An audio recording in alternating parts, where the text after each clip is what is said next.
Hello guys, maayong hapon. Welcome to my vlog. So, flex lang na ako sa inyo ang trabaho sa akong nanay.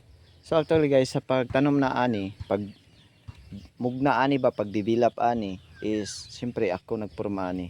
Then ang nag-maintain hinlo ako ng nanay. So ana ara. So di ba nindot na siya tanawon. So di lang sa ingon nga puros na lang siya tanom or di ba puros na ng gulay, so napoy ka ma-attract man gud pud ang uban nga mga sa mga bulak ba or bulaklak ang mga pest. So gagmay pa man na amo na pong kita naman o kanang sana atsal. So sa atubangan lang ni diri sa among bayag ha nga mong payag nga wala pa nahuman, pero soon mahuman ra gyud siya. Hinay-hinay lang dayon kay diri pero ang dominant yun namo ay kini gyud kay grabe man gyud mi kaayo mo konsumo gud og kana sani sibuyas dahon o aside sa sibuyas dahon gagamit pud mi pagluto sa kanang mga sili. Gawa sa sili guys napoy among gihimo nga kani gipadaghan pud namo ning sibuying. Nay, sibuying ang tawag ani nay. Kini ba siya humot kay ni siya ikuan sa mga ginisa ana kanang mga adobo, lami ni siya ipanakot humot kaayo ni siya kani dayon ipunta magsa kuano kay dato ang balay bisag pobre ka kung naadyo kay kamunggay, diba? Diba? Nami purple sili. Dayon. Kini mo ibag-o na mong abot. So padaghan tani kay medyo attract pud siya. Dili lang yun nga sa mata sa tao nindot siya, pati sa mata sa mga dangan or pest. Ma-attract sila nagsugod na gali pud So nindot ni siya sa gilid sa mga palayan. Apo yung mga sili. Daghan ko kasi klase nga sili diri na ay kini espada, na purple o kana basta para nga ingon ana ang probinsya.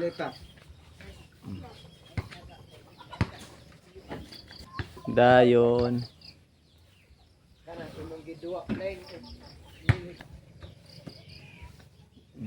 so ilalom sa sili na ato yung mga bulak.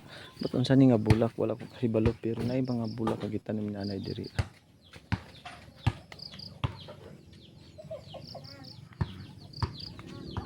Na ako yung mga sili diri.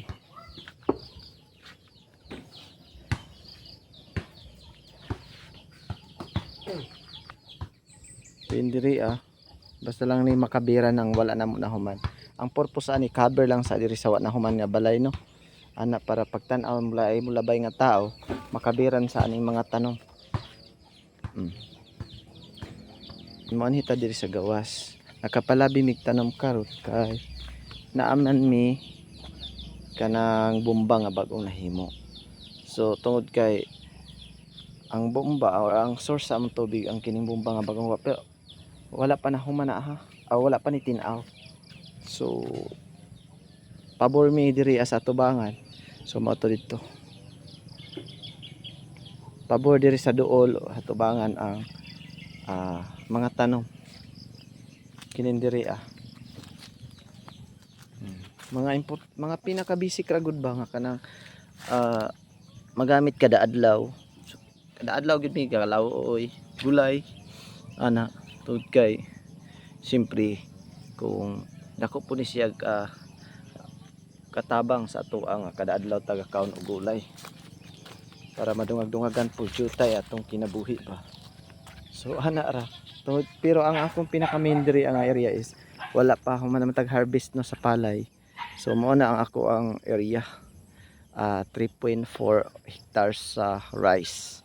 So kini diri wala pa tanahuman og fence atong ni iabot dinhi guys anto dito sa dulo ha. Butangan nato na diha og pakatayan nato mga bisan unsa lang gud nga variety, bisag native variety lang nga beans or sana sitaw. Tapos pipino. So diri ana po tay entry no. Entry nagsugod na siya og hatag og bulak. Yun ana na kasayon. So pinaka basic nga mga tanom importante diri sa lugar namo. So pobre na gyud kaayo ang tao kung kanang dili gyud maghilig magtanom.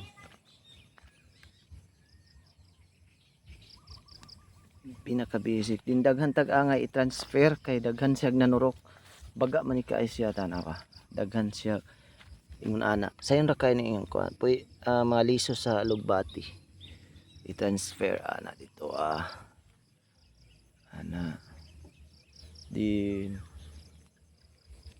dili gud mawala ang atong attractant kana mo ni atong attractant no ang marigold di nagpabilin pa siya nga padayon paghapon kuhaan pa nato na siya kanang para sa sunod sa sunod nga cropping kay mananom tag daghan ana ang marigold or cosmos or otot-otot mo jud na siya kanang bida kanunay diri sa akong farm. So kini gitanom gihapon is kanang atsal.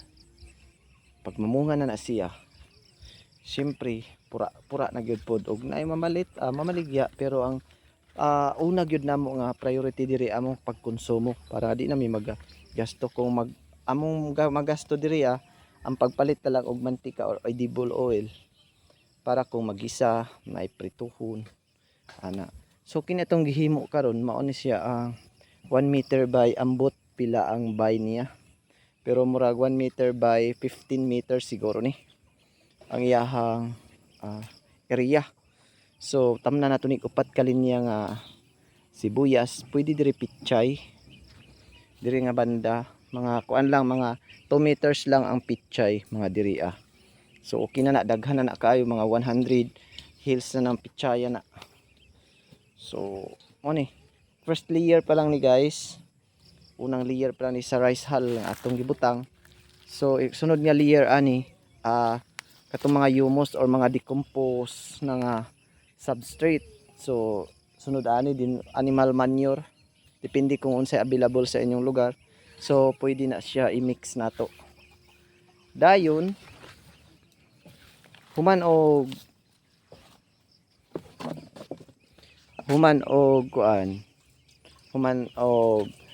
isa ka layer na pud ikaduha na pud nga layer ang himuon ninyo rice hull gihapon.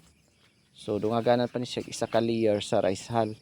So sundan sa ni siya og it's either humus or katong mga decompose na nga substrate or kadang diretso kuan na lang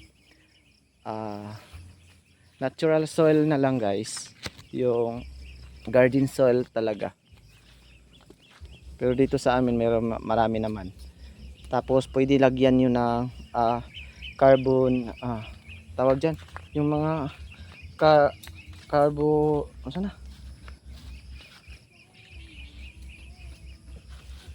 basta CR8 CR8 yung nauling ba na rice hull, rice truth kasi ito.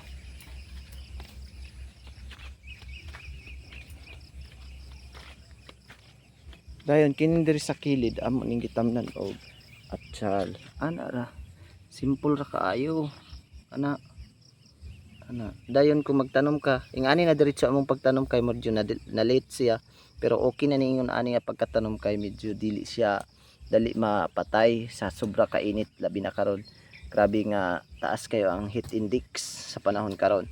So kada hapon jud ay pwede siya bisbisan, so nay wala na bisbisan. Then magtanom na asya magputing tagamay nga abono, depende og daghan bay available niyo abono pero mas maayo putingan siya para paglihok niya dalira diretso ang iyang tubo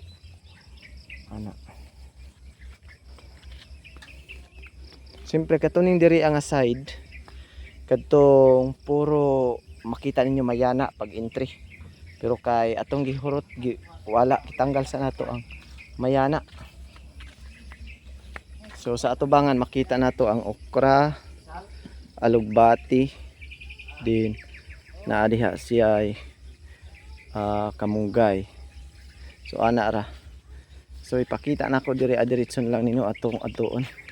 So mao ni ang marigold or cosmos or unsa na utot-utot ang manabilin or na-harvest na ang palay dahil talagang matagal ito mamatay tong klaseng tanim na ito.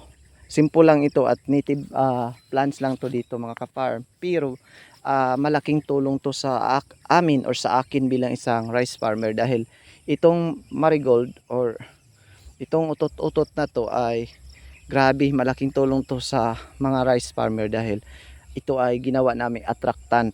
Dito maa-attract yung ibang ano ay ma-refill or repellent kasi to. Pwede mawala or umalis yung mga insekto, yung mga insect or insect pest, pwede silang makaalis dito dahil sa tindi ng baho nito. Pero maganda naman yung tong amoy kapag tawang umaamoy, di ba?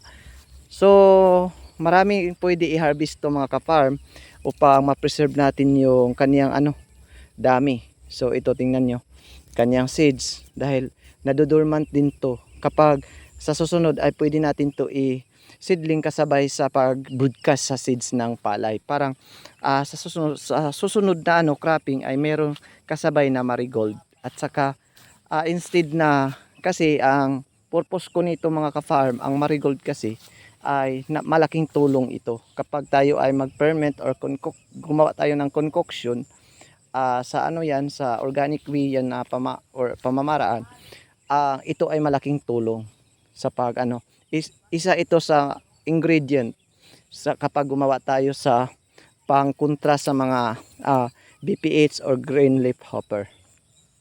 So malaking proseso yan mga ka-farm kapag tayo at laborious talaga kapag mag-engage tayo sa organic. Pero maganda ang pikto naman upang yung mga consumer natin ay masyadong healthy pa ang kanilang syempre ang kanilang pangangatawan kapag makakain ng organic, di ba? Yun lang ang ma-share ko sa inyo mga ka-farm kasi hindi ko pa na-elaborate masyado ang pinaka main purpose talaga kanina.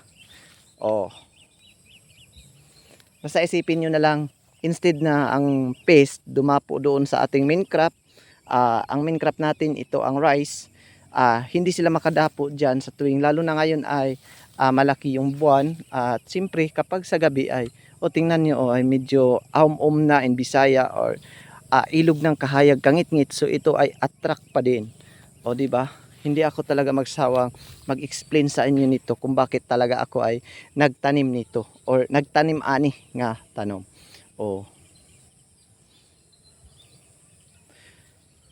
So that's it guys. Thank you so much for watching. This is Bidasto Vlog. Thank you sa inyong support through watching. And please comment down below guys upang mabalikan ko kayo. And don't forget pagbakas jud og siguro. And paki-subscribe naman. Bye.